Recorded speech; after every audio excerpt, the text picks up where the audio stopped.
Imagine this solar glass is a cold wallet connected to your MetaMask, and it has the potential to enable the solar energy trading because of the graphic in the cell.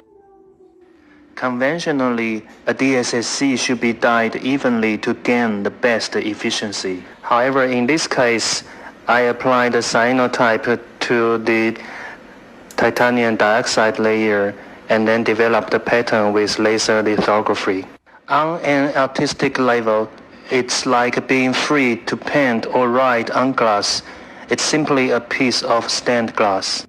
The electrode is then soaked into the natural dye or synthetic dye to gain the background color.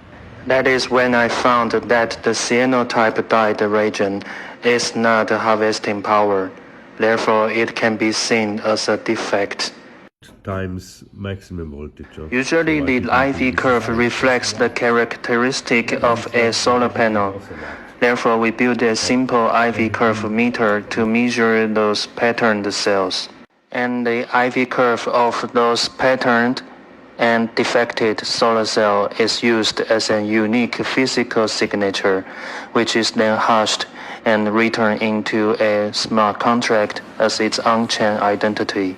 Of course, energy itself cannot really flow through the blockchain, but this prototype let us prove, record, and share how much was truly generated.